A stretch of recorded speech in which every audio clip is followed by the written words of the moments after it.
വിഷയമാണ്. വിശ്വാസത്തെ കുറിച്ച് നമ്മൾ പറഞ്ഞു. അടുത്ത പ്രത്യാശ. അപ്പം നമ്മുടെ വായിച്ച വാക്യം കൊരിന്ത്യർ ലേഖനത്തിൽ ഇതാണ്.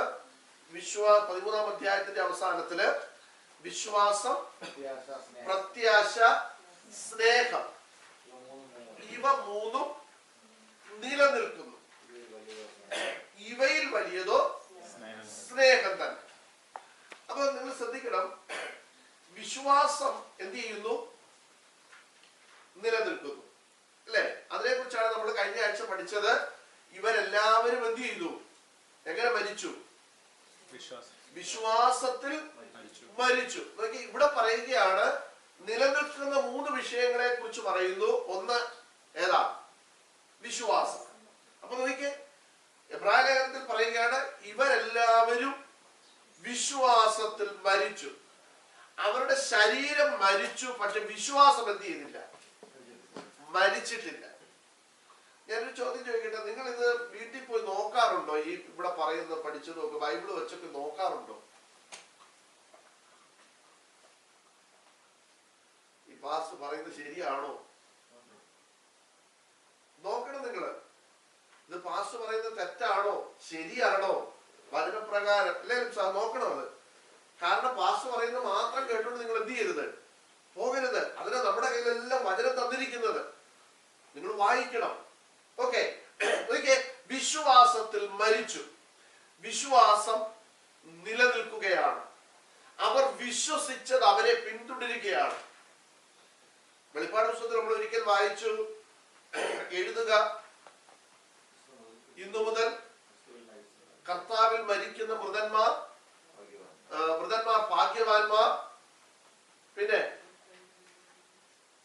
ബാക്കി എന്താ?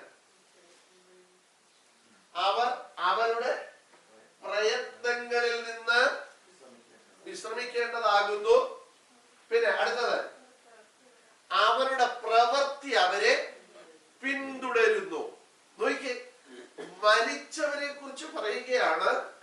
അവര് മരിച്ചു, പക്ഷേ അവരിവിടെ ചെയ്ത പ്രവൃത്തികൾ അവരെ എന്ത് ചെയ്യുന്നു?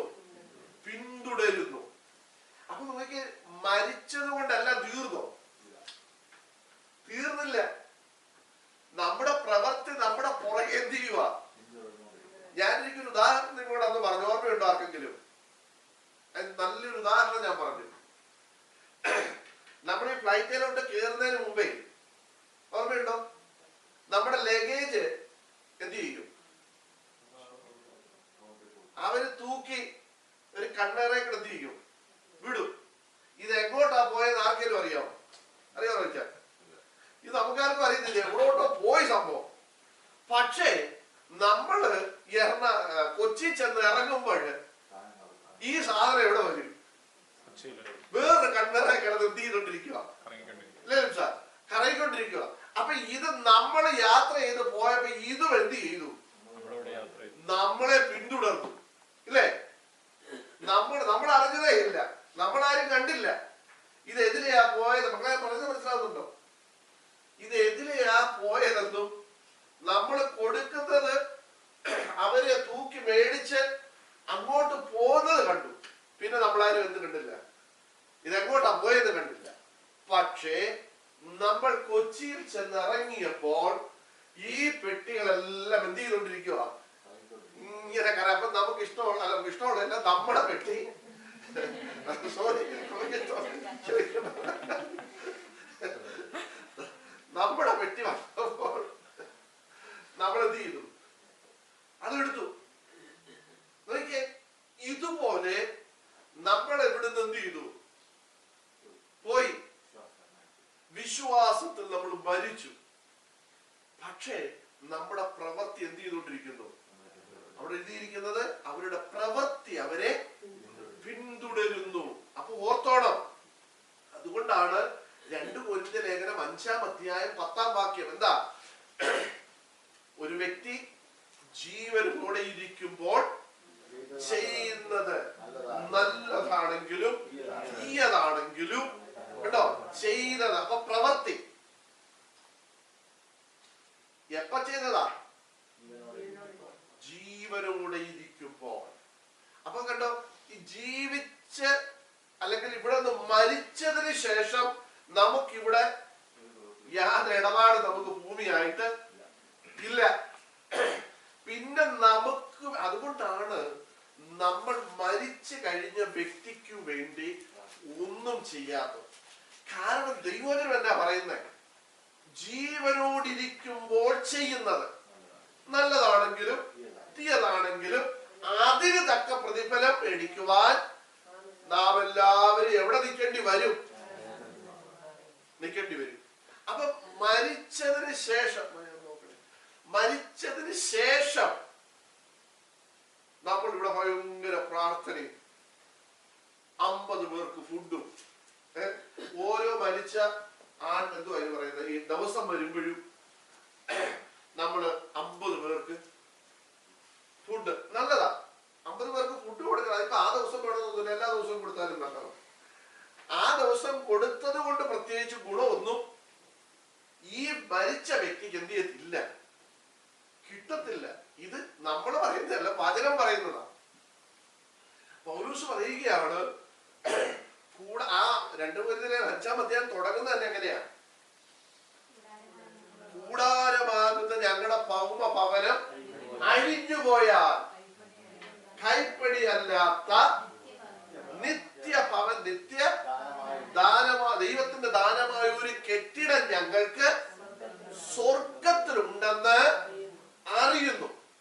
അപ്പൊ നോക്കിയേ, പൗലോസ് പറയുക, അതുകൊണ്ട് ഞങ്ങൾ ഈ കൂടാരത്തിൽ എങ്ങനെയാണെന്നൊക്കെ താഴോട്ട് പറയുന്നുണ്ട്. ഞങ്ങൾ ഈ കൂടാരത്തിരിക്കുന്നോറും കാലം എങ്ങനെയാ ഞരങ്ങിക്കൊണ്ടാണ് ഇരിക്കുന്നത്, ഈ കൂടാരം വിട്ടു പോകാൻ ഞങ്ങൾ ആഗ്രഹിക്കുന്നതൊക്കെ പറഞ്ഞു വന്നിട്ട് ആ പാരഗ്രാഫ് തീരുമ്പോൾ എഴുതി വെച്ചിരിക്കുകയാണ്, അവനവൻ ശരീരത്തിലിരിക്കുമ്പോൾ ചെയ്യുന്ന നല്ലതാകലും തീയതാകലും തക്ക പ്രതിഫലം മേടിക്കുവാൻ ദൈവത്തിന്റെ ന്യായാസനത്തിന് മുമ്പിൽ നാം എല്ലാവരും നിൽക്കേണ്ടതാകുന്നു. കണ്ടോ? അപ്പൊ നോക്കിയേ, എന്തുകൊണ്ട് നിങ്ങളോട് ചോദിക്കുക, മരിച്ചതിന് ശേഷം എന്തുകൊണ്ടാണ് നിങ്ങൾ പ്രാർത്ഥിക്കാത്തത്, നിങ്ങൾ മെഴുകുതിരി കത്തിക്കാത്തത്,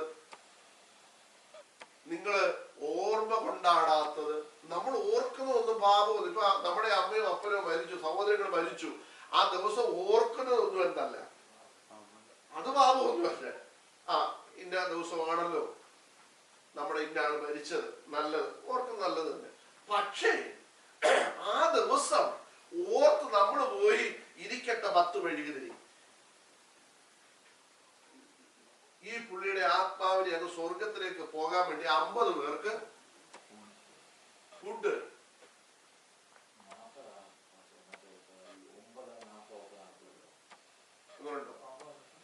ആ 40 ഉണ്ടെന്ന് ഞാൻ കേട്ടിട്ടുണ്ട്. കട്ടിലൊക്കെ വിരിച്ച് ഇടും.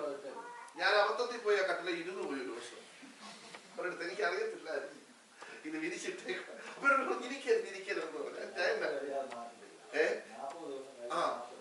ഇരിക്കരുതെന്ന് പറഞ്ഞു. അതെന്താ അപ്പച്ചൻ കിടക്കാനുള്ള പറഞ്ഞു.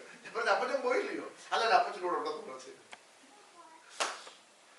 ഈ 40 എവിടെ നിന്ന് വന്നതെന്ന് നിങ്ങൾക്ക് ആർക്കെങ്കിലും അറിയോ? യേശു കർത്താവ് ഉയർത്തെഴുന്നേറ്റതിന് ശേഷം 40 ദിവസം ശിഷ്യന്മാരോട് കൂടെ പലർക്കും എന്ത് ചെയ്തു? പ്രത്യക്ഷനായി. നമ്മൾ അപ്പോസ്തലപ്രവൃത്തി 1-ാം അധ്യായം നിങ്ങൾ വായിക്കുമ്പോഴ് അവിടെ അങ്ങനെ എഴുതിയിരിക്കുന്നത് 40 ദിവസത്തോളം അവൻ പലർക്കും പ്രത്യക്ഷനായി എന്ന് നമ്മൾ അവിടെ വായിക്കുന്നുണ്ട്. എന്നിട്ട് പരിശുദ്ധാത്മാവിനെ കുറിച്ച് വാഗ്ദത്തം എന്ത് ചെയ്തു? ഒന്നുകൂടെ ഉറപ്പിച്ചു തന്നു. കർത്താവ് പറഞ്ഞു, എന്നോട് കേട്ട പിതാവിന്റെ വാഗ്ദത്തത്തിനായിട്ട് നിങ്ങൾ എന്ത് ചെയ്യണം? കാത്തിരിക്കണം. ഇതൊക്കെയാ പറഞ്ഞത്. അല്ലാതെ യേശു ഉയർത്തെഴുന്നേറ്റിട്ട് 40 ദിവസം ഭൂമിയിലുണ്ടായിരുന്നു പറഞ്ഞ് മരിച്ച പുള്ളികളെല്ലാം എന്ത് ചെയ്യത്തില്ല. ഞാൻ ചോദിക്കട്ടെ, മരിച്ച ആരെങ്കിലും ഈ 40 ദിവസം ഈ ഭൂമിയിലുണ്ടെങ്കിൽ നിങ്ങൾക്ക് വന്ന് പ്രത്യക്ഷപ്പെട്ടാൽ എങ്ങനെ? നമ്മൾ വിളിക്കുന്നത് എന്തുമായിരിക്കും?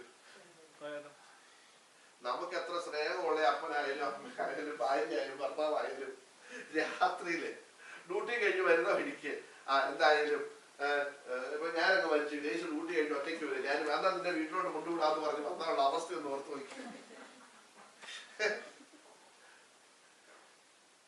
നമ്മൾ അതിനെ വിളിക്കുന്ന പേരെന്തോ? പിന്നെ ഒരു ഭാര്യ വിളിക്കത്തില്ലെന്ന് തോന്നുന്നു നിങ്ങളുടെ കേട്ട.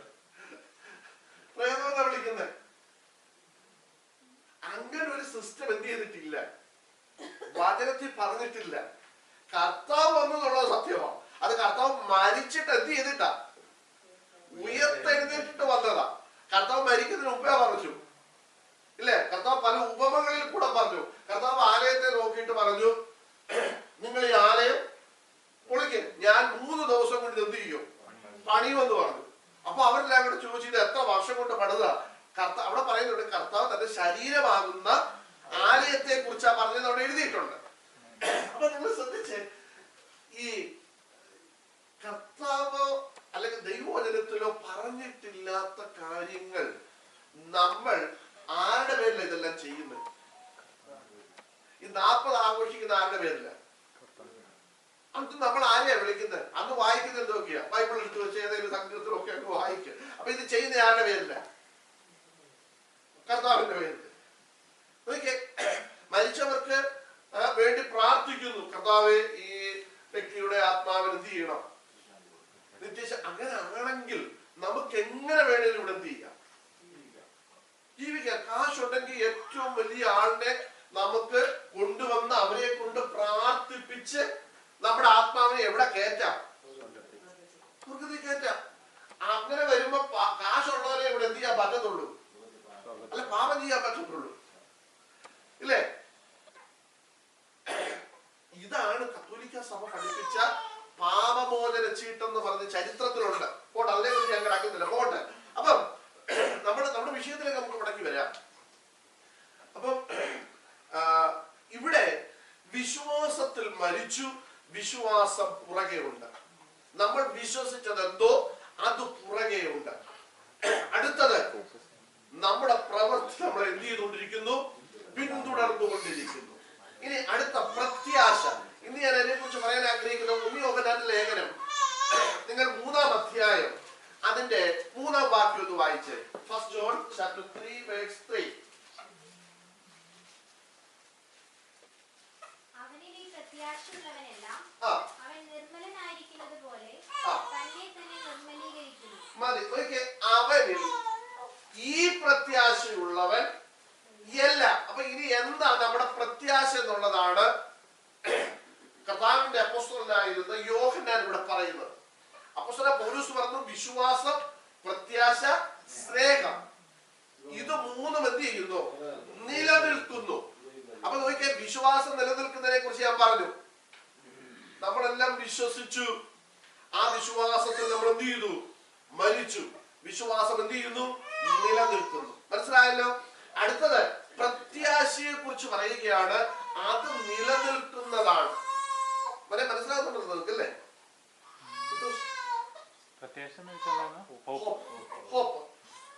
നമുക്കെല്ലാം നമ്മൾ ചെയ്യുന്നതിനെല്ലാം ഒരു ഹോപ്പ് ഉണ്ട്, അല്ലേ? നമ്മൾ എന്ത് ചെയ്താലും അതിനെന്തുണ്ട്, ഒരു ഹോപ്പ്. നമുക്കൊരു ഹോപ്പുണ്ട്, പ്രതീക്ഷയുണ്ട്, അല്ലേ? നമ്മൾ ജോലി ചെയ്യുന്നതിന് പ്രതീക്ഷയുണ്ട്. നമ്മള് ഒരു ഡ്രസ്സ് മേടിച്ചാൽ അതിന് നമുക്ക് എന്തുണ്ട്, ഒരു പ്രതീക്ഷയുണ്ട്. ഇതെന്തിനാ മേടിച്ചത്, അല്ലേ?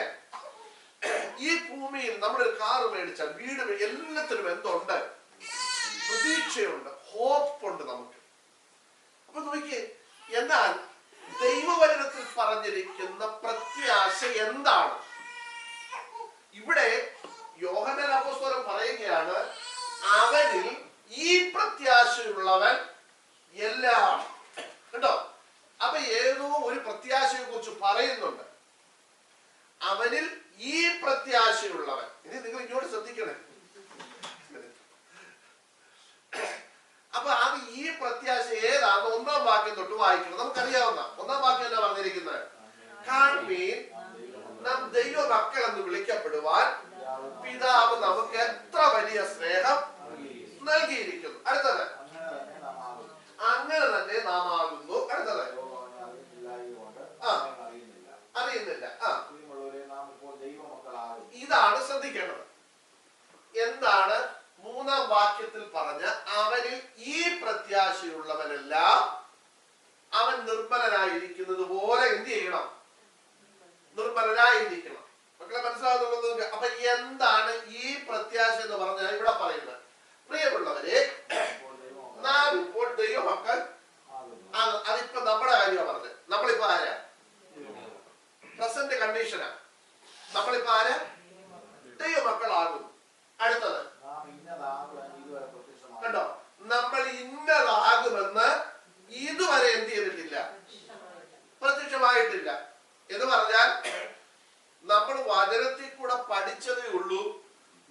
തേജസ്കരിക്കപ്പെട്ട ശരീരം കിട്ടുമെന്ന്.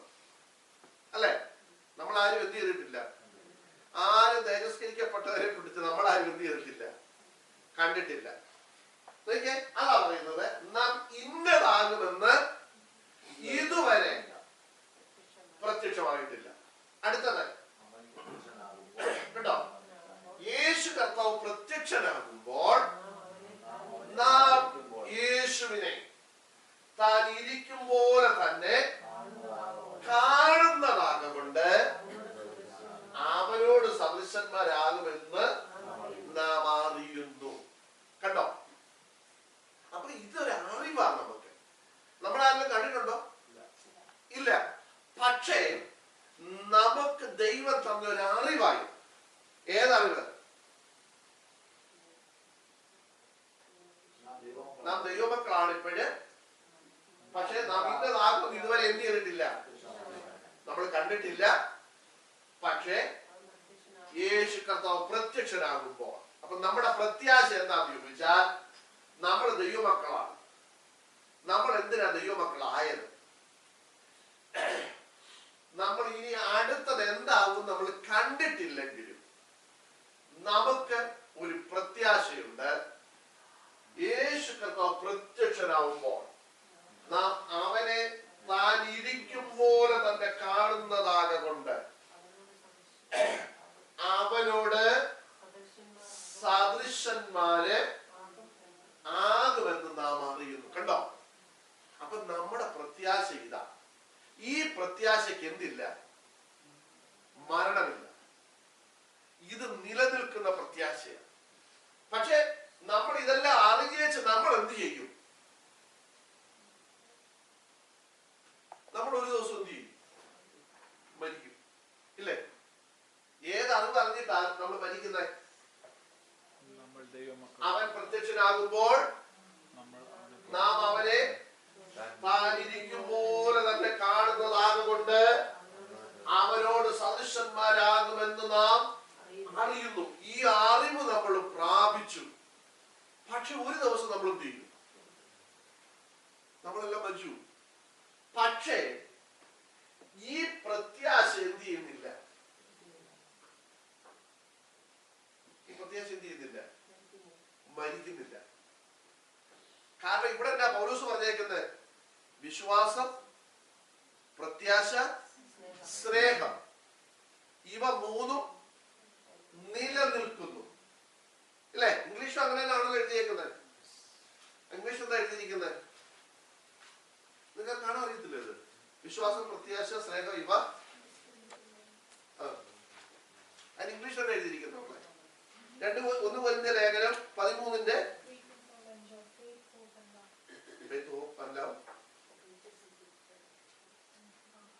now faith, hope, and love are three, but the greatest of these is love. But now faith, hope, love abide, these three, but the greatest of these is love. Charity. വേറെ ഏതെങ്കിലും വെർഷൻ ഉണ്ടോ? എല്ലാ വെർഷനും അങ്ങനെയാണോ? Charity എന്നാണ് നോക്കുന്നത്. Love. ഇതേത് വെർഷനായി charity?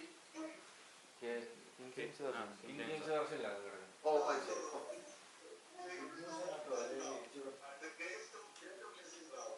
ആ അപ്പോ and now abide, faith, hope, charity, love. These three, but the greatest of the is charity. അപ്പം ഈ ചാരിറ്റി എന്ന് പറയുന്ന സ്നേഹം എന്ന വാക്കുകൊണ്ട് ഉദ്ദേശിക്കുന്നതായിരിക്കും അവർ ചാരിറ്റി എന്ന് ഇട്ടേക്കുന്നത്. മറ്റുള്ളവരെ സ്നേഹിക്കുക. ആ സ്നേഹ പ്രവൃത്തിയിലേക്ക് വരുന്നതാണ് അവരെന്ത് ചെയ്യുന്നത്? പ്രകടിപ്പിക്കുന്നതാണ് ചാരിറ്റി എന്നവർ ഇട്ടേക്കുന്നത്. പോട്ടെ. അപ്പൊ നോക്കിക്കേ, വിശ്വാസം നിലനിൽക്കുമെന്ന് നമ്മൾ പഠിച്ചു. അടുത്ത പ്രത്യാശ എന്ത് ചെയ്യും? നിലനിൽക്കും. അപ്പൊ എന്താണ് നമ്മുടെ പ്രത്യാശ? ഇനി മറ്റേ വാക്കിട്ട മക്കളെ ചാപ്റ്റർ 3 എന്താണ് നമ്മുടെ നിലനിൽക്കുന്ന പ്രത്യാശ? ഇപ്പം ഞാൻ പറഞ്ഞല്ലോ, നമ്മള് ഒരു വണ്ടി മേടിച്ചു, അതിന് നമുക്കൊരു ഹോപ്പുണ്ട്. പക്ഷെ ആ വണ്ടി എന്ത് ചെയ്യും? കുറെ നാൾ കഴിയുമ്പോ എന്ത് ചെയ്യും? അത് നശിച്ചു. 10-30 അല്ലെ വർഷമൊക്കെ ഉപയോഗിച്ച് അത് കൂട്ടിക്കും. നമ്മൾ അവസാനം ഇത് കൊണ്ട് എന്ത് ചെയ്യും? സ്ക്രാപ്പിന് കൊടുക്കും. അതോടെ അതിന്റെ കാര്യം തീർന്നു. നമ്മളൊരു ഷർട്ട് മേടിച്ചു, നമുക്കൊരു ഹോപ്പുണ്ട് ഈ ഷർട്ട് എന്തിനാ മേടിച്ചത്. ഒരു കുറെ നാൾ ഇട്ട് കഴിയുമ്പോ ഇതെന്ത് ചെയ്യും? കീറിപ്പോ. നമ്മൾ പിന്നെന്ത് ചെയ്യും? എടുത്ത് കളയും. നമ്മളൊരു വാച്ച് മേടിച്ചു. ഈ ഭൂമിയിൽ മേടിക്കുന്നതോ നമ്മൾ വാങ്ങുന്ന എല്ലാത്തിനും ഹോപ്പ് ഉണ്ടെങ്കിലും അതിന്റെ പിന്നിൽ ഒരു പ്രതീക്ഷ ഉണ്ടെങ്കിലും ഇതെല്ലാം എന്ത് ചെയ്യുന്നു? നശിച്ചു പോകുന്നതാണ്. പക്ഷേ നശിച്ചു പോകാത്ത ഒരു പ്രത്യാശയെ കുറിച്ചാണ് അപ്പോസ്തലൻ പൗലോസ് ഇവിടെ പറഞ്ഞത്. അതെന്താണെന്ന് ഒന്ന് റിവീൽ ചെയ്ത് ആര് തന്നു? യോഹന്നാൻ അപ്പോസ്തലൻ തന്നു. അതെന്താണ് ആ പ്രത്യാശ? നശിച്ചു പോകാത്ത പ്രത്യാശ. പൗലോസ് പറഞ്ഞ വിശ്വാസം, പ്രത്യാശ, സ്നേഹം ഇവ മൂന്നും നിലനിൽക്കുന്നു എന്ന് പറയുമ്പോൾ ഏത് പ്രത്യാശയാണ് നിലനിൽക്കുന്നത്? കേട്ടോ, ആ പ്രത്യാശയാണ് ഇവിടെ പറഞ്ഞിരിക്കുന്നത്. നാം ദൈവമക്കളാണ്. ഒന്ന്, നമ്മളെല്ലാം ഇപ്പൊ പ്രസന്റ് കണ്ടീഷനിൽ നമ്മളെല്ലാം ദൈവമക്കളാണ്. പക്ഷേ ഈ ദൈവമക്കളാകുന്ന നമ്മളെല്ലാം എന്തായി തീരുമെന്ന് നമ്മൾ ഇതുവരെ എന്ത് ചെയ്തിട്ടില്ല? കണ്ടിട്ടില്ല. ഞാൻ ഒന്നുകൂടെ പറയുകയാണ്, നമ്മൾ കണ്ടിട്ടില്ല. പക്ഷേ കാണാത്ത ആ കാര്യത്തെ കുറിച്ച് നമ്മുടെ ഉള്ളിൽ ഒരു ഉറപ്പുണ്ട്. ആ നമ്മൾ ആരായി തീരുമെന്നുള്ള ഒരു ഉറപ്പ്. ആ ഉറപ്പാണ് ഇവിടെ പറയുന്നത് യേശു കർത്താവ് പ്രത്യക്ഷനാകുമ്പോൾ. അപ്പൊ നോക്കിയേ, ഒന്നാമത് നമുക്ക് യേശു കർത്താവ് വീണ്ടും പ്രത്യക്ഷമാകുമെന്നുള്ള ഒരു ഉറപ്പുണ്ട്. മനസ്സിലായോ? 2, പ്രത്യക്ഷനാകുമ്പോൾ നാം ഈ കർത്താവിനെ താൻ ഇരിക്കും പോലെ തന്നെ കേട്ടോ. അപ്പൊ നമുക്ക് മുഖാമുഖമായിട്ട് ആരെ കാണാൻ പറ്റും? ഒന്നാം വാക്യത്തിൽ പറഞ്ഞ വ്യക്തിയെ കാൺമീൻ, നാം ദൈവ മക്കളെന്ന് വിളിക്കപ്പെടാൻ പിതാവ് നമുക്ക് എന്ത് നൽകി? എത്ര വലിയ സ്നേഹം നൽകി. ആ സ്നേഹം ആരാ? യേശു ക്രിസ്തു. ഇല്ലേ? അതല്ലേ ഞാനിവിടെ പറഞ്ഞു. അതിനോട് ചേർന്ന് നിൽക്കുന്ന വാക്യം തന്റെ ഏകജാ യാഗമാക്കി തീർത്തു. ഇല്ലേ? നോക്കിയേ, ആരും ചെയ്യാത്ത ഒരു സ്നേഹം, ആരും കാണിക്കാത്ത ഒരു സ്നേഹം എന്ത് ചെയ്തു? നമ്മളോട് കാണിച്ചു. അതാണ് പറഞ്ഞിരിക്കുന്നത്. എത്ര വലിയ സ്നേഹം നമുക്ക് നൽകിയിരിക്കുന്നു. ഇംഗ്ലീഷ് ആ വാക്യം നിൽക്കുക. ഒന്നാം വാക്യം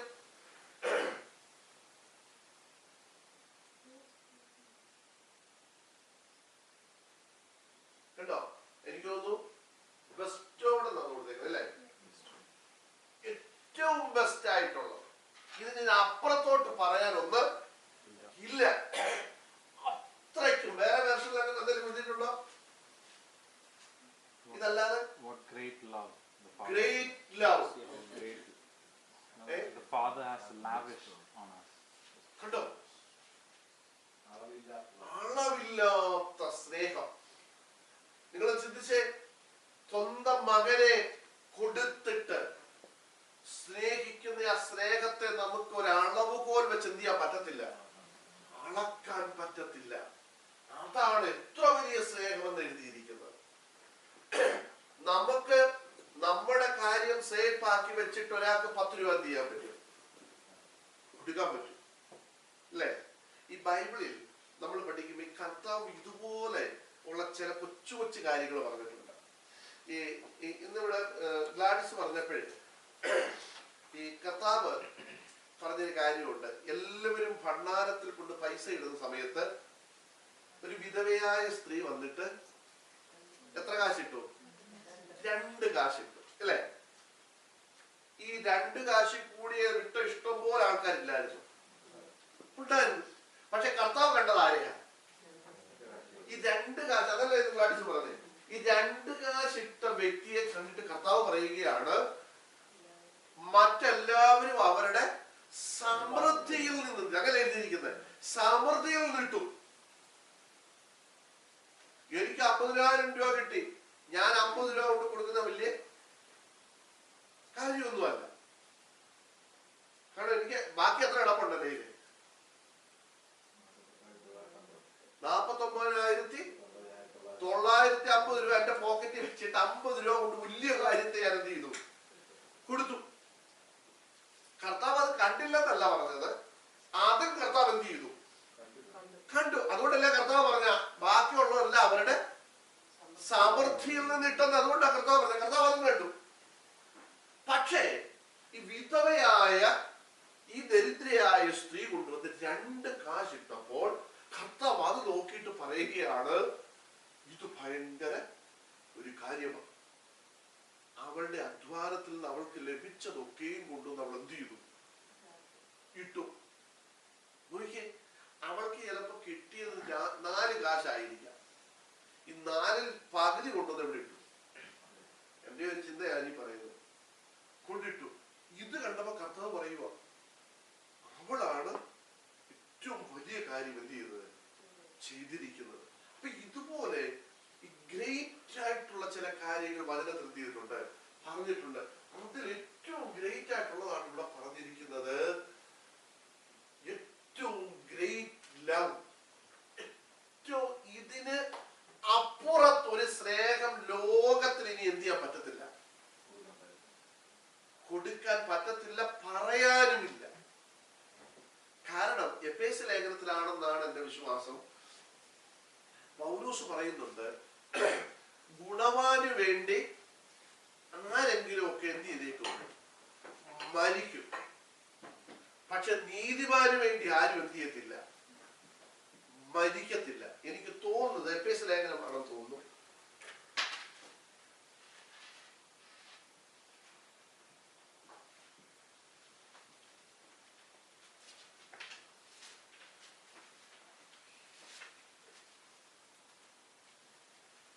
അതോ റോമാലേഖനം 5-ലാണ്?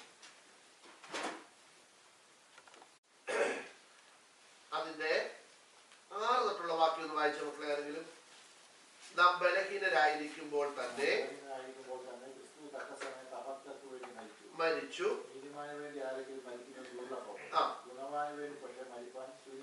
കണ്ടോ, ഇവിടെ പൗലോസ് പറയുകയാണ്, ഗുണമുള്ളവർക്ക് വേണ്ടി, അങ്ങനെ എഴുതിയിരിക്കുന്നത്, ഗുണവാന് വേണ്ടി മരിപ്പാൻ ആരെങ്കിലും തുനിയുമായിരിക്കും. പക്ഷേ നീതിമാന് വേണ്ടി ആരും എന്ത് ചെയ്യത്തില്ല? മരിക്കത്തില്ല. അത് വളരെ ദുർലഭം. അതിന് അങ്ങനെ എഴുതിയേക്കുന്നത്. എല്ലാവരും വായിച്ചു നോക്കിയേ.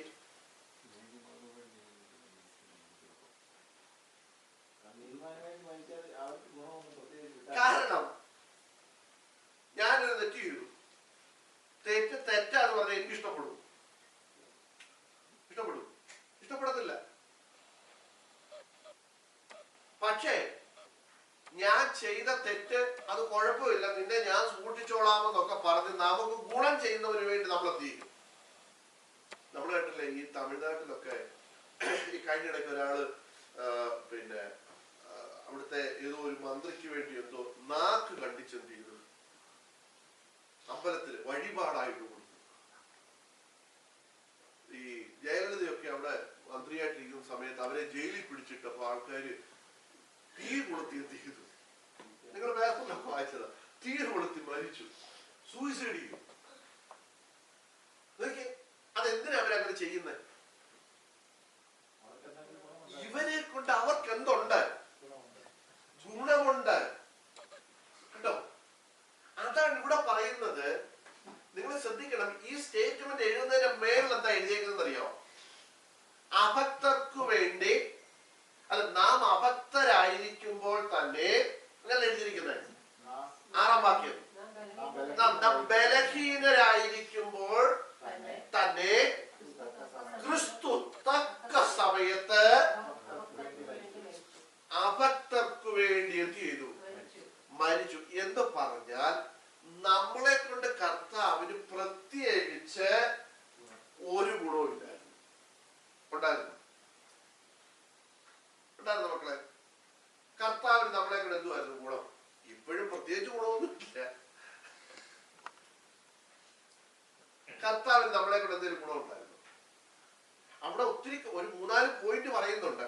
അവിടെ പറയുന്നുണ്ട്, റോമാലേഖനത്തിൽ പൗലോസ് പറയുന്നു 6-ാം വാക്യത്തിൽ നാം ബലഹീനരായിരിക്കുമ്പോൾ, അതിന്റെ 8-ാം വാക്യത്തിൽ നാം പാപികളായിരിക്കുമ്പോൾ, 10-ാം വാക്യത്തിൽ നാം ശത്രുക്കളായിരുന്നപ്പോൾ. അപ്പൊ നോക്കിയാൽ നമ്മുടെ ക്വാളിറ്റി എന്തൊക്കെയായിരുന്നു? ബലഹീനൻ, പാപി, ശത്രു. കണ്ടോ? അപ്പൊ നമ്മുടെ ക്വാളിഫിക്കേഷൻ ഇത്രയൊക്കെ ആയിരുന്നു. ഇങ്ങനെ ഇരിക്കുമ്പോഴാണ് ആര് നമുക്ക് വേണ്ടി മരിച്ചത്? അതാണ് ഗ്രേറ്റ് ലവ് എന്ന് എഴുതിയിരിക്കുന്നത്. അതാണ് അവിടെ പറഞ്ഞിരിക്കുന്നത്. നീതിമാന് വേണ്ടി ആരും എന്ത് ചെയ്യത്തില്ല, മരിക്കത്തില്ല. പക്ഷെ ഗുണവാന് വേണ്ടി ആരെങ്കിലും ഒക്കെ എന്ത് ചെയ്തേനെ, മരിച്ച്. ഇനി നിങ്ങൾ ശ്രദ്ധിച്ചോണം, ഈ ക്രിസ്തു നമ്മൾ ആരുമല്ലാതായിരിക്കുമ്പോൾ നമുക്ക് വേണ്ടി മരിച്ചു എന്നുള്ള ഒരു വലിയ ചിന്ത നമ്മുടെ ഹൃദയത്തിൽ വന്നപ്പോഴാണ് നാം പറയുന്നത്, ക്രിസ്തുവിന് വേണ്ടി ഞാൻ മരിക്കാനും തയ്യാറാണ്. ശ്രദ്ധിച്ചോണം, ഞാൻ പറയുന്നത് നിങ്ങൾ ശ്രദ്ധിച്ചു കേൾക്കണം. ഇവിടെ നമ്മിൽ നിന്ന് ഒരു ഗുണവും ഇല്ലാതിരുന്നപ്പോൾ ആര് നമുക്ക് വേണ്ടി മരിച്ചു? ശ്രദ്ധിച്ചോണം, ക്രിസ്തു നമുക്ക് വേണ്ടി എന്ത് ചെയ്തു? മരിച്ചു. അപ്പൊ ക്രിസ്തുവിനെ കൊണ്ട് നമുക്ക് എന്തുണ്ടായി? ഗുണമുണ്ടായി. ഗുണമുണ്ടായി കഴിഞ്ഞപ്പോൾ ഇവിടെ പറയുകയാണ്, ഗുണവാന് വേണ്ടി മരിക്കും. ഇല്ലേ? ഇപ്പം ക്രിസ്തു എനിക്ക് വേണ്ടി മരിച്ചു എന്ന് ഓർമ്മ വന്നപ്പോൾ, അതെനിക്ക് ഗുണമായി, ക്രിസ്തുവിന്റെ മരണം എനിക്ക് ഗുണമായെന്ന് തോന്നിയപ്പോൾ ഞാൻ പറഞ്ഞു, ഞാൻ ആർക്ക് വേണ്ടി മരിക്കും? നിങ്ങൾക്ക് മനസ്സിലായിരുന്നു? ഞാൻ പറഞ്ഞു മനസ്സിലായത്? ഞാൻ എന്താ പറഞ്ഞത്? ക്രിസ്തു നമ്മുടെ ക്വാളിറ്റി എന്തൊക്കെയായിരുന്നു? ശ്രദ്ധിച്ചോണം. പാപിയായിരുന്നു, ബലഹീനനായിരുന്നു, ശത്രുവായിരുന്നു. മനസ്സിലായോ മക്കളെ? ഇതെവിടെ എഴുതിയേക്കുന്നത്? റോമലേഖനം 5-ാം അധ്യായം. ഓക്കെ, ഇങ്ങനെ ഒരു ക്വാളിറ്റിയും ഇല്ലാതിരുന്നപ്പോ, ശ്രദ്ധിച്ചോണം, ക്വാളിറ്റി ഒന്നും ഇല്ലാതിരുന്നപ്പോൾ ക്രിസ്തു നമുക്ക് വേണ്ടി എന്ത് ചെയ്തു? മരിച്ചു. അപ്പൊ ക്രിസ്തുവിനെ കൊണ്ട് നമുക്ക് എന്തുണ്ടായി? ഗുണമുണ്ടായി. കുട്ടുസാൻ പറഞ്ഞത് മനസ്സിലാകുന്നുണ്ടോ? സംശയമുണ്ടോ? ഏതാണ്ട് ഇച്ചിരി സംശയം ഉണ്ടെന്ന് അല്ലേ? ക്രിസ്തുവിനെ കൊണ്ട് നമുക്ക് ഗുണമുണ്ടായി. ഗുണമുണ്ടായ വ്യക്തി പറയുക, ഇനി ഞാൻ ആർക്ക് വേണ്ടി മരിക്കും? അതുകൊണ്ടാണ് ഇന്നും ആയിരങ്ങൾ ക്രിസ്തുവിന് വേണ്ടി മരിക്കാൻ എന്ത് ചെയ്യുന്നത്? അവര് ചുമ്മാതൊക്കെ മരിക്കുമല്ല, അവർക്ക് പൈസ കിട്ടിയിട്ടല്ല അവർ മരിക്കുന്നത്. ക്രിസ്തുവിന് വേണ്ടി ആയിരങ്ങൾ രക്തസാക്ഷികളായി തീർന്നെങ്കിൽ, എബ്രായ ലേഖനം 11-ാം അധ്യായത്തിൽ നമ്മൾ വായിക്കുന്ന, ചോണം, നമ്മുടെ ക്വാളിറ്റി 3 ഞാൻ പറഞ്ഞു. എന്തൊക്കെയായിരുന്നു? പാപിയായിരുന്നു, ബലഹീനനായിരുന്നു, അഭക്തനായിരുന്നു, ശത്രുവായിരുന്നു. ഇങ്ങനെ ഇരിക്കുമ്പോൾ, നമ്മളെ കൊണ്ട് ഒരു ഗുണവും ഇല്ലാതിരുന്നപ്പോൾ ക്രിസ്തു നമുക്ക് വേണ്ടി എന്ത് ചെയ്തു? മരിച്ചു. മരിച്ചപ്പോ ക്രിസ്തുവിന്റെ മരണം കൊണ്ട് നമുക്ക് എന്തുണ്ടായി? ഗുണമുണ്ടായി. നമ്മളൊരു പാട്ട് പാടത്തില്ലേ, നിൻ മരണം കൊണ്ടൻ വൻ നരകം നീ അകറ്റി. കണ്ടില്ലേ പാട്ട്? നിൻ മരണം കൊണ്ട് എന്റെ വൻ നരകം നീ എന്ത് ചെയ്തു? മാറ്റി. അപ്പൊ നമുക്ക് ക്രിസ്തുവിനെ കൊണ്ട് എന്തുണ്ടായി? ഗുണമുണ്ടായി. ഗുണമുണ്ടായി എന്ന് ഹൃദയത്തിൽ ഉറപ്പ് വന്നവര് പറഞ്ഞു, ഞങ്ങൾ ക്രിസ്തുവിന് വേണ്ടി മരിക്കും. മനസ്സിലായോ? അതാണ് 2000 വർഷങ്ങൾ കൊണ്ട് ലക്ഷക്കണക്കിന് ആളുകൾ ക്രിസ്തുവിന് വേണ്ടി എന്ത് ചെയ്തു? മരിച്ചു. അവരെന്തിനാ മരിച്ചെന്നറിയോ? അവർക്ക് പൈസ കിട്ടിയിട്ടാണോ? അവർക്ക് വീട് കിട്ടിയിട്ടാണോ? നിങ്ങൾ മരിച്ചോ? നിങ്ങളുടെ പിള്ളേരെ ഞങ്ങൾ നോക്കിക്കൊള്ളുന്ന ഗ്യാരണ്ടി കൊടുത്തിട്ടാണോ? ഒരു ഗ്യാരണ്ടി ഇല്ലായിരുന്നു. അവൻ മരിച്ചതിന് ഒറ്റ കാരണമേ ഉള്ളൂ, ഞങ്ങളെ കൊണ്ട് ഒരു ഗുണവുമില്ലാതിരുന്നപ്പോൾ, ഞങ്ങളെ കൊണ്ട് ദോഷമല്ലാതെ ഒരു ഗുണവും ക്രിസ്തുവിന് ഇല്ലാതിരിക്കുമ്പോൾ ക്രിസ്തു ഞങ്ങൾക്ക് വേണ്ടി എന്ത് ചെയ്തു? മരിച്ചു. ഈ ചിന്ത നമ്മുടെ മനസ്സിൽ എപ്പോഴും വന്നിട്ടുണ്ടോ? നമ്മളൊക്കെ വിചാരിക്കുന്നത് നമ്മളൊക്കെ വലിയ പുള്ളികളായതുകൊണ്ടാണ് കർത്താവ് നമ്മളെ എന്ത് ചെയ്യുന്നത്, അല്ലേ? കർത്താവ് നമ്മളെ സ്നേഹിച്ചു, ഞങ്ങൾ വലിയ പുള്ളികളായതുകൊണ്ടാണ്, നമ്മൾ വലിയ കുടുംബത്തിൽ ജനിച്ചത് കൊണ്ടാണ് കർത്താവ് നമ്മളെ എന്ത് ചെയ്തത്, മക്കളാക്കിയ നമ്മൾ വിചാരിക്കുന്നത്, അല്ലേ? നമ്മുടെയൊക്കെ പറച്ചിൽ കേട്ടാൽ നമ്മള് ഭയങ്കര ഭയങ്കര കുടുംബത്തിലുള്ളവര്, കള്ളി കാളിയാങ്കൽ പകലമറ്റം ശങ്കരപുരിയിലൊക്കെ ജനിച്ചവരാണ് നമ്മൾ വിചാരിച്ചിരിക്കുന്നത്. അതാരെ അറിയാം? തോമസ് ലീഗ വന്നപ്പോ പൊക്കിയവർ ഈ കുടുംബമാണെന്നാ പറയുന്നത്. നമ്മളെല്ലാം അവിടുന്ന് ഇച്ചൂടെ അങ്ങോട്ട് പോയി കഴിഞ്ഞാൽ നമ്മൾ സിറിയയിൽ നിന്ന് വന്നു, അവിടുന്ന് വന്നു എന്നൊക്കെ പറയും. പക്ഷേ ഇതൊന്നും കൊണ്ടല്ല കർത്താവ് നമ്മളെ സ്നേഹിച്ചാണോ? അല്ല. കർത്താവ് നമ്മെ നിങ്ങൾ അറിയണം, കർത്താവ് നിങ്ങളെ സ്നേഹിച്ചത് നിങ്ങൾ UK ജനിച്ചത് കൊണ്ടൊന്നുമല്ല, നീ സൗദി ജനിച്ചത് കൊണ്ടല്ല, കുവൈറ്റ് ജനിച്ചുകൊണ്ടല്ല, പൂനെ ജനിച്ചുകൊണ്ടുമല്ല, നമ്മൾ വലിയ കുടുംബത്തിൽ ജനിച്ചത് കൊണ്ടല്ല, നമ്മൾ എവിടെ ജനിച്ചു എന്നുള്ളതല്ല വിഷയം. നമ്മൾ ആരായിരുന്നു എന്നുള്ള ഇവിടെ എന്ത് ചെയ്തിട്ടുണ്ട്? ആരായിരുന്നു? പാപികളായിരുന്നു. കാരണം നമ്മൾ ജനിച്ചപ്പോഴേ ആരായിരുന്നു? അതിനെക്കുറിച്ച് നമ്മൾ ഇഷ്ടംപോലെ പഠിച്ചതാ. ദാവീദ് പറഞ്ഞു, പാപത്തിൽ എന്റെ അമ്മ എന്നെ ഗർഭം ധരിച്ചു, അന്തർഭാഗത്തിലെ സത്യമല്ലോ നീ ഇച്ഛിക്കുന്നത്, അന്തരംഗത്തിൽ എന്നെ ജ്ഞാനം ഗ്രഹിപ്പിക്കണമേ. അപ്പൊ നമ്മൾ പാപിയായിരുന്നു. വേറൊരു എഴുതിയിട്ടുണ്ട്, നമ്മൾ അഭക്തരായിരുന്നു എഴുതിയിട്ടുണ്ട്. നമ്മളിത് പാടിയില്ലേ? പാപിയായിരുന്ന ഒരു കാലത്തും അഭക്തരായി ജീവിച്ച നാളിലും നീ എന്നെ സ്നേഹിച്ചല്ലോ. യോഗ്യനല്ല ഇത് പ്രാപിപ്പാൻ നമ്മൾ പാടിവിട്ടു. പക്ഷെ വചനത്തിൽ എന്താ പറയുന്നത്? നിങ്ങൾ പാപിയായിരുന്നു, നിങ്ങൾ ക്രൂശിന് ശത്രുക്കളായിരുന്നു, നിങ്ങൾ ബലഹീനരായിരുന്നു എന്ന് പറഞ്ഞാൽ നിങ്ങളുടെ പാപത്തിൽ നിന്ന് രക്ഷപ്പെടാൻ നിങ്ങൾക്ക് എന്ത് ചെയ്യത്തില്ലായിരുന്നു? പറ്റത്തില്ല. പറ്റാത്തതുകൊണ്ട് നമ്മൾ അതിൽ തന്നെ എന്ത് ചെയ്തു? കിടന്നു. നമ്മൾ വെള്ളത്തിൽ വീണു, നമ്മൾ നീന്തി കരയെ കയറാൻ നോക്കി, പറ്റുന്നില്ല. പിന്നെ നമ്മൾ എന്താ ചെയ്യുന്നത്? എന്തോ ചെയ്യും? അവിടെ കിടക്കും. അവിടെ കിടക്കും. നമ്മൾ ഒക്കോക്കി നമ്മൾ എന്ത് ചെയ്യും? വായു വെള്ളം കയറിയില്ലെങ്കിൽ നമ്മള് വിളിച്ചു. വായു വെള്ളം കയറിയാലോ അത് തീർന്നു. അപ്പൊ നമ്മൾ പിന്നെ എവിടെ കിടക്കും? അവിടെ തന്നെ കിടക്കും. നിങ്ങൾ കണ്ടില്ല, ഇവിടെ ഈ ചില ഈ അപ്പച്ചന്മാരും അമ്മച്ചിമാരൊക്കെ ഈ ബെഡിന്ന് താഴെ വീണിട്ട് രണ്ടു ദിവസമൊക്കെ കിടക്കും അവിടെ. ആ കിടക്കുന്നതിന്റെ കാരണമല്ല, താഴെ കിടപ്പ് ഒരു സുഖം തോന്നിട്ട് അവിടെ കിടക്കും. അവർക്ക് അവിടെ എഴുതേക്കാൻ എന്ത് ചെയ്യുന്നില്ല, പറ്റുന്നില്ല. അവരെ ഹെൽപ്പ് ചെയ്യാൻ ആരുമില്ല.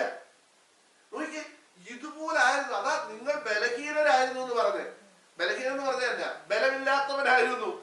നിങ്ങളുടെ പാപത്തിൽ നിന്ന് രക്ഷ പ്രാപിക്കാൻ നിങ്ങൾക്ക് ബലമില്ലാത്തവനായിരുന്നു. അങ്ങനെ കിടന്ന് നിങ്ങൾക്ക് വേണ്ടി ആരും മരിക്കാതില്ലാതിരുന്നപ്പോൾ, ആരും രക്ഷിക്കാനില്ലാതിരുന്നപ്പോൾ ക്രിസ്തു നമുക്ക് വേണ്ടി എന്ത് ചെയ്തു? മരിച്ചു. മരിച്ചിട്ട് ബലഹീനൻ എന്നുള്ള പേരങ്ങ് മാറ്റി, പാപി എന്നുള്ള പേരങ്ങ് മാറ്റി, ശത്രു എന്നുള്ള പേരങ്ങ് മാറ്റി, അഭക്തൻ എന്നുള്ള പേര് നമുക്ക് എന്ത് ചെയ്തു? മാറ്റി. മാറ്റിയെന്ന് ഉറപ്പുള്ള ലക്ഷക്കണക്കിന് ആളുകൾ പറഞ്ഞു, ഞങ്ങൾക്ക് വേണ്ടി ഗുണം ചെയ്തവന് വേണ്ടി ഞങ്ങൾ എന്ത് ചെയ്യും? മരിക്കും. അതാണ് എബ്രായലേഖനം 11-ാം അധ്യായത്തിൽ അപ്പോസ്തലനായ പൗലോസ് പറഞ്ഞത്. അവർ ജടയാടുകളുടെ കോലാടുകളുടെ തോല് ധരിച്ചു. അവരെന്ത് ചെയ്തു? കാട്ടിൽ ഉഴന്നു നടന്നു. അവരെ സിംഹങ്ങളുടെ മുമ്പിൽ എറിഞ്ഞു കളഞ്ഞു.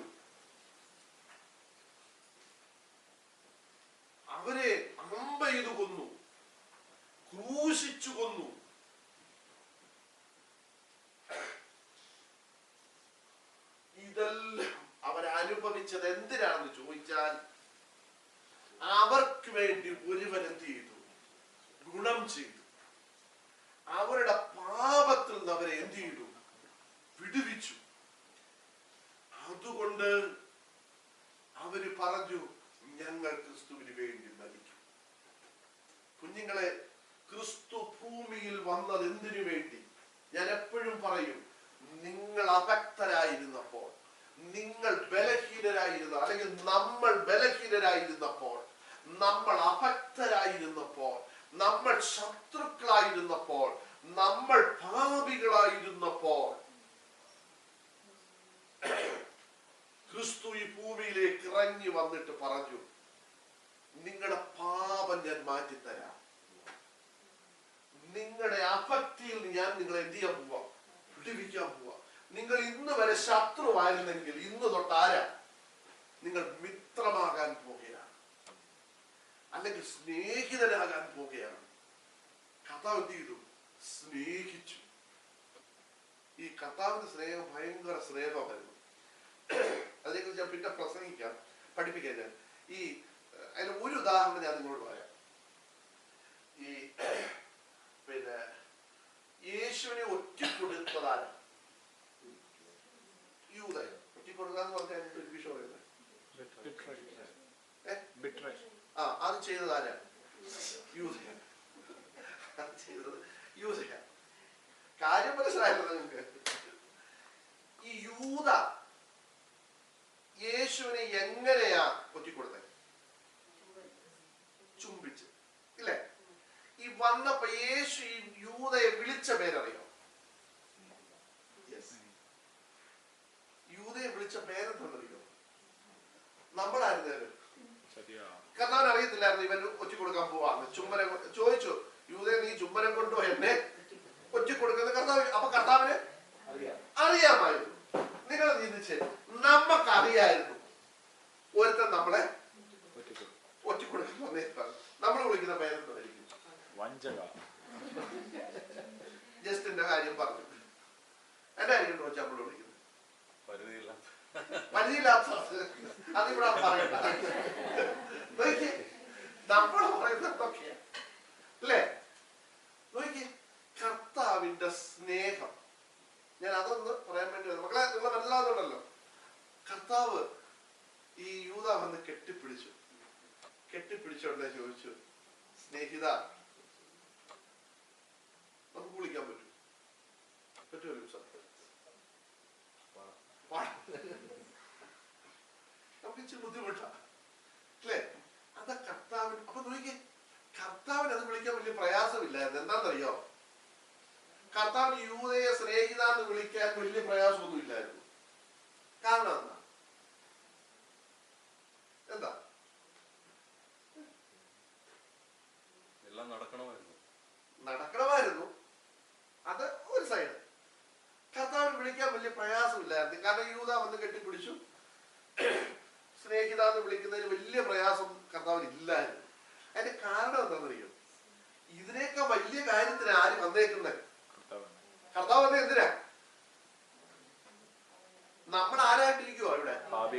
പാപികള്, നമ്മുടെ അഭക്തര്, നമ്മുടെ ശത്രുക്കള്, ബലഹീനര്, ഇങ്ങനെ ഇരിക്കുന്ന നമ്മുടെ ഈ അവസ്ഥ മാറ്റാനായിട്ട്, മരിക്കാനായിട്ട് വന്ന കർത്താവിനെ സംബന്ധിച്ച് ഈ ഒറ്റിക്കൊടുത്ത യൂദയെ സ്നേഹിത എന്ന് വിളിക്കാൻ വലിയ പാടൊന്നുമില്ലായിരുന്നു.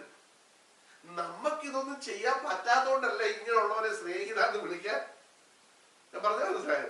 സ്നേഹിത എന്ന് വിളിക്കാൻ നമുക്ക് ഇച്ചിരി ബുദ്ധിമുട്ടാ. നമ്മൾ ആ ലെവലിലേക്ക് ഇതുവരെ എന്ത് ചെയ്തിട്ടില്ല, നമ്മൾ കയറിയിട്ടില്ല.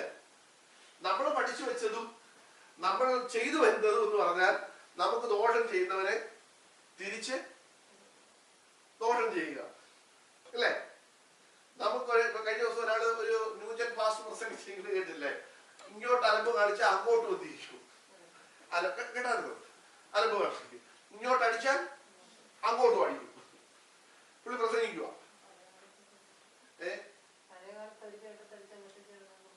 കൊടുക്കുന്ന പോലായിരുന്നു. പുള്ളി എന്നിട്ട് കൈയൊക്കെ ചുരുട്ടി വെച്ചോണ്ടാ പ്രസംഗിക്കുന്നത്. അഥവാ ആരും അടിക്കാൻ വന്ന എന്ത് ചെയ്യണം? ആ യൂട്യൂബിൽ കിടപ്പുണ്ട്. നോക്കി, മനസ്സിലാക്കണം, ക്രിസ്തുവിന് വേണ്ടി ഇന്നും ആയിരങ്ങൾ മരിക്കാനുള്ള കാരണം അതാ ഞാൻ പറഞ്ഞത്. ഞാൻ മനസ്സിലായത് നിങ്ങൾക്ക്? ക്രിസ്തു എനിക്ക് വേണ്ടി ഗുണം ചെയ്തപ്പോൾ എനിക്ക് എന്താ ഗുണം ചെയ്തേ? എന്നെ കൊണ്ട് ഒരു ഗുണവും ഇല്ലാതിരുന്നപ്പോൾ എനിക്ക് വേണ്ടി കർത്താവ് എന്ത് ചെയ്തു? ഒരു ഗുണം ചെയ്തു. എന്താണെന്നറിയോ? ആർക്കും ഈ ഭൂമിയിൽ രക്ഷപ്പെടുത്താൻ പറ്റാത്ത പാപത്തിൽ നിന്ന് കർത്താവ് എന്നെ എന്ത് ചെയ്തു? രക്ഷപ്പെടുത്തിയ മാത്രമോ, നമ്മളെ ആരായിട്ടാ പിന്നെ വിളിച്ചേ? ദൈവമക്കൾ. കാൺമീൻ, നാം ദൈവ മക്കളെന്ന് വിളിക്കപ്പെടുവാൻ. ഉണ്ടോ? നമ്മുടെ പേരങ്ങ് മാറ്റി. നമ്മുടെ പേര് മാറ്റിയിട്ട് നമ്മളെ പിന്നെ വിളിച്ച പേരാണ് ദൈവ പൈതൽ. അതാണ് നമ്മൾ യോഹന്നാന്റെ ലേഖനത്തിൽ വായിച്ചത്. നമ്മൾ വാക്യത്തെ യോഹന്നാന്റെ ലേഖനം 3-ാം അധ്യായം 3-ാം വാക്യം. നമ്മളിപ്പോ ആരാകുന്നു? ദൈവ മക്കൾ. ഇതിന്റെ മേൽ ഇതിന്റെ കേട്ടോ, നാം ഇപ്പോൾ ആരായി? ദൈവമക്കളായി. കേട്ടോ, ദൈവമക്കളാകുന്നതിന് ഇതിന്റെ പിന്നിൽ വില കൊടുത്ത ഒരുവരുണ്ട്. അപ്പം ദൈവ പൈതലായി എന്ന് ബോധ്യമുള്ളവർ, ഇനി കർത്താവ് ഈ ഭൂമിയിൽ ഒന്നും നമുക്ക് ചെയ്തില്ലെങ്കിലും, കർത്താവ് നമുക്ക് ഒന്നും തന്നില്ലെങ്കിലും, അവർ ധൈര്യത്തോടെ പറയും, ഞങ്ങൾ ക്രിസ്തുവിന് വേണ്ടി മരിക്കും. മനസ്സിലായോ? പൗലോസ് ഇത് മനസ്സിലാക്കിയോണ്ട പൗലോസ് പറഞ്ഞത്, ഞാൻ ജീവിക്കുന്നത് ക്രിസ്തു, ഇല്ലെങ്കിൽ ഞാൻ മരിക്കുന്നതാണ് എനിക്ക് ലാഭം. എന്ന് പറഞ്ഞാൽ ഞാൻ ജീവിക്കുന്നെങ്കിൽ ആർക്ക് വേണ്ടി ജീവിക്കത്തുള്ളൂ? ക്രിസ്തുവിന് വേണ്ടി ജീവിക്കത്തുള്ളൂ. ഇനി അത് മാത്രമല്ല, ഇത്രയും കഷ്ടം അനുഭവിച്ച ഒരു അപ്പോസ്തലൻ വേറെ ഉണ്ടോ? ഇല്ല. ഇതെല്ലാം അനുഭവിച്ചിട്ട് 2 കൊരിന്ത്യർ ലേഖനം 4-ാം അധ്യായത്തിന്റെ അവസാന വാക്യത്തിൽ പൗലോസ് ഇങ്ങനെ എഴുതി വെച്ചു, നൊടി നേരത്തേക്കുള്ള ഞങ്ങളുടെ ലഘുവായ കഷ്ടം. കണ്ടോ, ഇതെല്ലാം അനുഭവിച്ചിട്ട് പൗലോസ് എഴുതുവാണ്, ഇതെല്ലാം ഞാൻ അനുഭവിച്ചെങ്കിലും ഇത് നൊടി നേരത്തേക്കുള്ള കഷ്ടം. ലഘുവായ കഷ്ടം. ലഘുവായ കഷ്ടം. നമ്മൾ ലഘുഭക്ഷണം എന്നൊക്കെ പറയുന്ന പോലെ പൗലോസ് പറയുകയാണ്, നൊടി നേരത്തേക്കുള്ള ലഘുവായ കഷ്ടം. അടുത്തെന്താ പറഞ്ഞതെന്നറിയോ? ഈ ലഘുവായ കഷ്ടം ഞങ്ങൾക്ക് അത്യന്തം അനവധിയായി തേജസ്സിൽ നിത്യഘനമായിട്ട് ഞങ്ങൾക്ക് കിട്ടുവാൻ ഹേതുവാകുന്നു. കണ്ടോ? അപ്പൊ പൗലോസ് ഇവിടെ അനുഭവിച്ച കഷ്ടത്തിന് പ്രതിഫലം എവിടെ കിട്ടുമെന്ന് പറഞ്ഞത്? യെസ്. കണ്ടോ, പൗലോസ് എന്നാ പറഞ്ഞേ? ആ വാക്യം വായിച്ചാൽ മോളെ നിന്നിട്ട് 2 കൊരിന്ത്യർ ലേഖനം 4-ാം അധ്യായം അതിന്റെ 17-ാം വാക്യം ഇട്ടെ. ശ്രദ്ധിച്ചോണം, നമ്മൾ ഇന്ന് പഠിക്കുന്നതും പഠിപ്പിക്കുന്നതും നമ്മളുടെ വ്യത്യാസം ഓർത്തോണം. ബൈബിളില് നൊടി നേരത്തേക്കുള്ള ഞങ്ങളുടെ ലഘുവായ കഷ്ടം അത്യന്തം അനവധിയായി തേജസ്സിന്റെ നിത്യഘനമായിട്ട് ഞങ്ങൾക്ക് കിട്ടുവാൻ ഹേതുവാകും. അപ്പൊ ഇതിനുള്ള പ്രതിഫലം പൗലോസ് പറയുന്നത് എവിടെ കിട്ടുമെന്നാ പറഞ്ഞേക്കുന്നത്?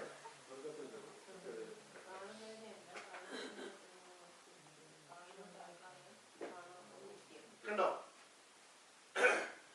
അപ്പൊ നമ്മൾ ഇന്ന് പഠിപ്പിക്കുന്നത് തന്നെ കർത്താവിന്റെ നാമത്തിന് വണ്ടി പഞ്ചറായെങ്കിൽ നമ്മൾ ഒരു കർത്താവിന്റെ നാമത്തിന് വേണ്ടി പുതിയ വണ്ടി കർത്താവ് നമുക്ക് പുതിയ വണ്ടി കർത്താവ് എന്ത് ചെയ്യും? തരത്തിലെന്ന് ഞാൻ പറയുന്നില്ല, തരും. അത് മേടിച്ചോ, ഞാൻ അതിന് എതിരൊന്നും അല്ല. കർത്താവ് ദയാലുവാണല്ലോ, കർത്താവ് തരും. പക്ഷെ അതൊരു ഉപദേശമായിട്ട് എന്ത് ചെയ്യരുത്? വാക്യം എടുത്ത് നിങ്ങൾ എന്ത് ചെയ്യരുത്? നിങ്ങൾ നോക്കിക്കോ, ഞാൻ ഇവിടെ ഇട്ടിട്ടിരിക്കുക. നൊടി നേരത്തേക്കുള്ള കഷ്ടം പൗലോസ് പറയുന്ന കഷ്ടമേ 2 കൊരിന്ത്യർ ലേഖനം 10-ാം അധ്യായത്തിലാണെന്ന് നിങ്ങൾ വായിച്ചു നോക്കണം. 20 കഷ്ടപ്പെട്ടു. പോട്ടെ, ഇപ്പൊ മെസൂർ പറഞ്ഞ 40 വർഷം, പോട്ടെ 20 വർഷം ആക്കിയാണ് പറഞ്ഞത്. 20 വർഷം കഷ്ടം അനുഭവിച്ച പൗലോസ് പറയുകയാണ്, ഇത് നൊടി നേരത്തേക്കുള്ളതാ, ഇത് ലഘുവായതാ. അപ്പൊ പുള്ളി ഇതിനേക്കാൾ വലുതാ പ്രതീക്ഷിച്ചത്. ആരെ? പൗലോസ് പ്രതീക്ഷിച്ച കഷ്ടം ഇതിനേക്കാൾ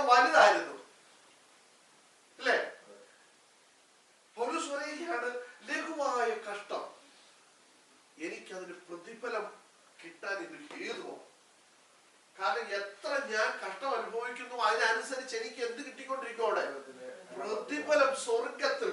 ഒരു പറയുകയാണ് നിത്യഖരമായിട്ട് തേജസ്സിന്റെ നിത്യഖരം ഞങ്ങൾക്ക് കിട്ടുവാൻ ഹേതുവാകുന്നു. ഇവിടെ വന്നപ്പോൾ എനിക്ക് ഒരു കാര്യം ഇപ്പൊ എനിക്ക് മനസ്സിലായത്, ഈ പൗലോസ് വേറെടുത്ത് പറയുന്നുണ്ട്, നക്ഷത്രങ്ങളും തമ്മിൽ അതിന്റെ വെട്ടത്തിന് എന്തുണ്ട്? വ്യത്യാസമുണ്ട്. അങ്ങനെയാണെങ്കിൽ ഈ കഷ്ടം ഒത്തിരി അനുഭവിച്ചവർക്ക് ലഭിക്കുന്ന തേജസ് എന്ന് പറയുന്നത് എന്തുവായിരിക്കും? കഷ്ടം അനുഭവിച്ച് അവിടെ ചെന്നവരും ഒരടി കിട്ടിച്ചെന്നവരും 10 വർഷം അടി കിട്ടിച്ചെന്നവരും തമ്മിൽ എന്ത് കാണും? അവിടെ വ്യത്യാസം കാണും.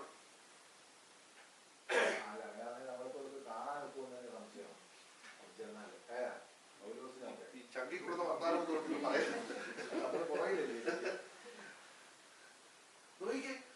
പൗലോസ് നമ്മൾ ഒരടി കിട്ടിയാൽ ജീവിതകാലം മൊത്തം സാക്ഷ്യം പറഞ്ഞതുകൊണ്ട് ഞാൻ കുറച്ച് കാശുണ്ടാക്കും.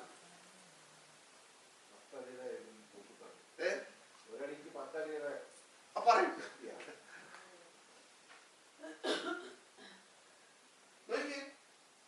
ദൈവമക്കളെ, പൗലോസ് പറയുക, ലഘുവായ കഷ്ടത്തിനൊക്കെ എനിക്ക് പ്രതിഫലം എവിടെയാ ഇരിക്കുന്നത്?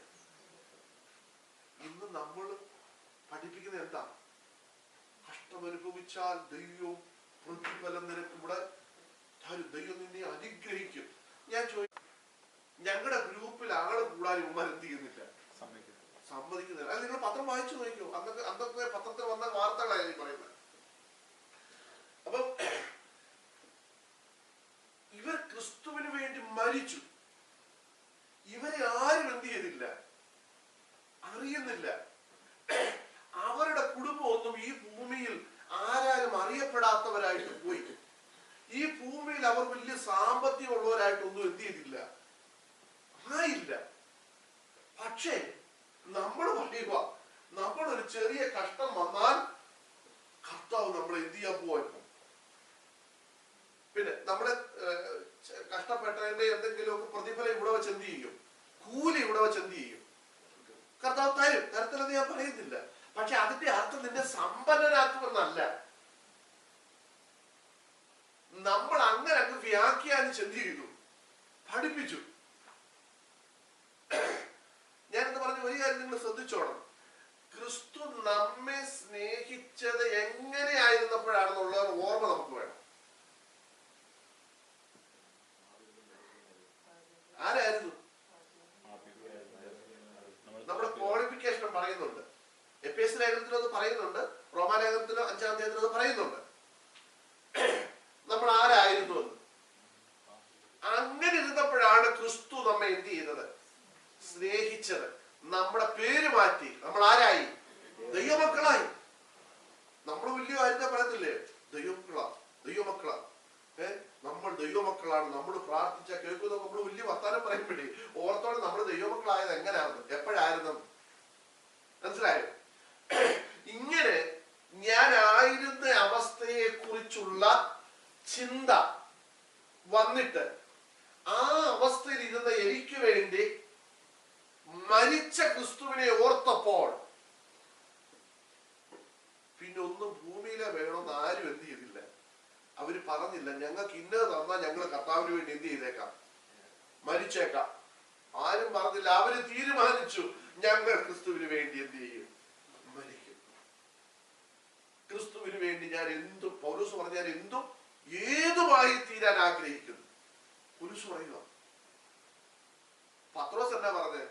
നമുക്കറിയാം. പത്രോസ് പറഞ്ഞു, കർത്താവിന്റെ പാദം ചുംബിച്ചുകൊണ്ട് ഞാൻ എന്ത് ചെയ്യട്ടെ? മരിക്കട്ടെ എന്ന് പറഞ്ഞ് തല കീഴായി ക്രൂശിൽ എന്ത് ചെയ്തു? മരിച്ചു. യോഹന്നാനെ എണ്ണയെ പിടിച്ചിട്ടു, എണ്ണയ്ക്കകത്തിട്ടു, തിളയ്ക്കുന്ന എണ്ണയിലിട്ടു. അവിടെ വെച്ചൊന്നും സംഭവിക്കാതിരുന്നത് കൊണ്ടാണ് എങ്ങോട്ട് വിട്ടത്? യോഹന്നാനെ എങ്ങോട്ടാ വിട്ടത്? പത്മോസിലേക്ക് വിട്ടത്. ഈ പത്മോസിലേക്ക് നിങ്ങൾ ചിന്തിക്കണം. ഈ യോഹന്നാൻ കരഞ്ഞുകൊണ്ടൊന്നും അല്ല എങ്ങോട്ട് പോയത്, ആണോ? അല്ല, യോഹന്നാൻ കരഞ്ഞുകൊണ്ടല്ല പോയത്. ഭയങ്കര സന്തോഷത്തോടെ എന്ത് ചെയ്തു? പത്മോസിലേക്ക് പോയി. നിങ്ങൾ ചിന്തിക്കണം, ഈ യോഹന്നാനാണോ ആദ്യമായിട്ട് പത്മോസ് ദ്വീപിൽ ചെല്ലുന്നത്? അല്ല, നൂറുകണക്കിന് ആളുകളെ എവിടോട്ട് കൊണ്ടുവിട്ടിട്ടുണ്ട്? ഈ പത്മോസിലേക്ക് കൊണ്ടുവിട്ടിട്ടുണ്ട്. പത്മോസ്, ഇംഗ്ലീഷിൽ പത്മോസ് എന്നല്ലേ പറയുന്നത്, പത്മോസിൽ കൊണ്ടിട്ടിട്ടുണ്ട്. ഈ പോയവരെല്ലാം എങ്ങനായിരിക്കും പോയത്? അല്ലല്ല, ഈ പത്മോസ് ദ്വീപിൽ പോയ വ്യക്തികളൊക്കെ എങ്ങനെ ആയിരിക്കും അവർ പോയത്? സങ്കടത്തോടായിരിക്കും അവർ പോയത്, വേദനയോടാ പോയത്. കാരണം പത്മോസ് ദ്വീപിനെ കുറിച്ച് നമ്മൾ വായിക്കുമ്പോഴ് അവിടെ ഈ ക്രൂര മൃഗങ്ങളുണ്ട്. അവിടെ ഈ ഭയങ്കര കാട് പോലെ പിടിച്ചു കിടക്കുന്നതുകൊണ്ട് വെട്ടമൊന്നും ഇല്ല. ക്രൂര മൃഗങ്ങൾ, അതിന്റെ ശബ്ദങ്ങളാണ് അവിടെ കേൾക്കാനുള്ളത്. പിന്നെ ഇതിനു മുമ്പ് പോയി മരിച്ചവരുടെ അസ്ഥികൂടങ്ങൾ ചെതറിക്കിടപ്പുണ്ട്. നിങ്ങൾ ആ രംഗം ഒന്ന് ഓർത്ത് പോയിക്കേ, വല്ലാത്ത ഒരു ഭീകര അന്തരീക്ഷം. അവിടോട്ടാണ് ആര് ചെല്ലുന്നത്? യോഹന്നാൻ ചെല്ലുന്നത്. അപ്പൊ ഇതിനു മുമ്പ് പോയവരൊക്കെ ഭയത്തോടെ അങ്ങോട്ട് പോയി, പേടിച്ചു പോയി, കരഞ്ഞുകൊണ്ട് നിലവിളിച്ചുകൊണ്ട് പോയി. ഇല്ലെങ്കിൽ അന്നത്തെ പട്ടാളക്കാര് നിർബന്ധിച്ച് വലിച്ചവരെ എങ്ങോട്ട് കൊണ്ടുപോകുന്നു? പത്മോസിലേക്ക് കൊണ്ടുപോകുന്നു. പക്ഷെ യോഹന്നാൻ വളരെ ധൈര്യത്തോടെ എങ്ങോട്ട് പോയി? പത്മോസിലേക്ക് പോയി. കാരണം എന്താണെന്നറിയോ? എവിടെ വീണിട്ടാ പുള്ളി അങ്ങോട്ട് പോകുന്നത്? തിളച്ച എണ്ണയ്ക്കകത്ത് വീണിട്ടാണ് പുള്ളി അങ്ങോട്ട് പോകുന്നത്. അപ്പം യോഹന്നാൻ ഉറപ്പായി, ഈ എണ്ണയ്ക്കകത്ത് വീണിട്ട് ഞാൻ അവിടുന്ന് രക്ഷപ്പെടുത്താൻ ദൈവത്തിന് കഴിഞ്ഞെങ്കിൽ പത്മോസ് വലിയ കാര്യമൊന്നും അല്ല. അവിടെ ചെന്നപ്പോ യോഹന്നാൻ പറയുന്നൊരു കാര്യമുണ്ട്. യേശു ക്രിസ്തുവിന്റെ സാക്ഷ്യ നിമിത്തം പത്മോസിലായിരിക്കുന്ന യോഹന്നാൻ എഴുതുന്നത്, കർത്തൃ ദിവസത്തിൽ ഞാൻ ആത്മവിവശനായി. അടുത്ത പത്രോസ് യോഹന്നാൻ പറയുകയാണ്, ഞാനൊരു ശബ്ദം കേട്ടു, എന്നോട് സംസാരിക്കുന്ന നാദം ഏതെന്ന് കാണേണ്ടതിന് ഞാൻ തിരിഞ്ഞു നോക്കി. നോക്കിയപ്പോ ഒരു ഭയങ്കര രൂപം കണ്ടു. മാറത്ത് പൊൻകച്ച കെട്ടിയവൻ, വെള്ളോട് സദൃശമായ കാലുകളുള്ളവൻ, അവന്റെ തലയും തലമുടിയും വെളുത്ത പഞ്ഞി പോലെ ഹിമത്തോളം വെളുത്തിരുന്നു. അവന്റെ കണ്ണിനെ കുറിച്ചും അഗ്നിജ്വാലയ്ക്കത്തുള്ള കണ്ണുള്ളവൻ, കാലുലയിൽ ചുട്ട് പഴിപ്പിച്ചിട്ട് വെള്ളോട് സദൃശമായിരിക്കുന്നവൻ. അവന്റെ ശബ്ദത്തെ കുറിച്ച് പറയുന്നു, പെരുവെള്ളത്തിന്റെ ഇരച്ചിൽ പോലെയുള്ള ശബ്ദമുള്ളവനെ ഞാൻ എന്ത് ചെയ്തു? കണ്ടു. നോക്കിയേ, ഈ യോഹന്നാൻ വലിയ ധൈര്യത്തോടെ പോയതിന്റെ കാരണം ഇതാ. കാരണം തിളച്ച എണ്ണയ്ക്കകത്ത് വീണപ്പോഴും ആരെ കണ്ടു കാണും? കർത്താവിനെ കണ്ടു കാണും. അപ്പൊ യോഹന്നാൻ ഉറപ്പായി, ഇനി എന്നെ പത്മോസിലോട്ട് കൊണ്ടിട്ടാൽ ഈ പുള്ളി എവിടെ വരും? അവിടെ വരും. കാരണം യഹൂദ ബാലന്മാരെ എണ്ണയിൽ ഇട്ടപ്പോൾ നമ്മൾ പാടത്തില്ലേ, അഗ്നിയിൽ നാലാമനായി വെളിപ്പെട്ടവൻ ഇല്ലേ? അന്നത്തെ രാജാവ് എന്നാ പറഞ്ഞേ? നമ്മൾ എത്ര പേരെയാ തീക്കത്തിട്ടെ? 3 പേരല്ലേ നമ്മള് തീക്കത്തിട്ട്. ഇപ്പൊ 4 എണ്ണം അതിനകത്ത് കിടക്കുന്നു. ദൈവമക്കളെ, തീയിൽ കൂടെ കടക്കുമ്പോൾ നമ്മൾ കാണണം നമ്മുടെ കൂടെ തീക്കകത്ത് ഇറങ്ങി വരുന്നവനെ. അതാ വിശ്വാസം. മനസ്സിലായോ? നമ്മൾ അഗ്നിയിൽ കൂടെ കടക്കുമ്പോൾ, ഞാൻ ചോദിക്കട്ടെ, ഇസ്രായേൽ ജനം മിസ്രൈമിൽ നിന്ന് യാത്ര ചെയ്ത്, സമയം തീരാറാണ്, ഞാൻ പെട്ടെന്ന് നിർത്താം. മിസ്രൈമിൽ നിന്ന് യാത്ര ചെയ്ത് വരുമ്പോൾ അവർ ചെങ്കടലിൽ ഇറങ്ങി അല്ലെ? അവര് കാണാതെ ഒരുവൻ അവരുടെ കൂടെ ഉണ്ടായിരുന്നു. ആരായിരുന്നു? കർത്താവ് അവരുടെ കൂടെ ഉണ്ടായിരുന്നു അല്ലെ? ദൈവം അവരുടെ കൂടെ ഉണ്ട്. അവര് കണ്ടില്ല.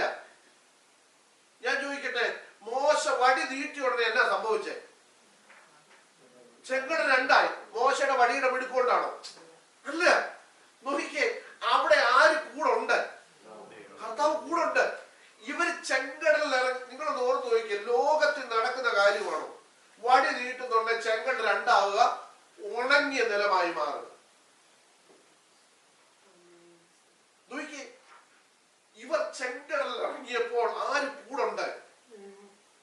കാരണം ദൈവത്തിൽ പറഞ്ഞിരിക്കുന്നത് വെള്ളം അവരെ മുക്കി, സങ്കീർത്തനത്തിൽ എഴുതിയിരിക്കുന്ന വെള്ളം അവരെ മുക്കിക്കളയാമായിരുന്നു. പക്ഷെ വെള്ളം അവരെ എന്ത് ചെയ്തില്ല? മുക്കിയില്ല. വെള്ളം രണ്ടു ഭാഗത്തും ചിറ പോലെ നിന്ന് നമ്മൾ വായിക്കുന്നത് അല്ലെ. ഇപ്പൊ ഈ ചിറ പോലെ പിടിച്ചു നിർത്തിയതാരാ? ഇവരാരെങ്കിലും കണ്ടോ ഈ ദൈവത്തെ? കണ്ടില്ല.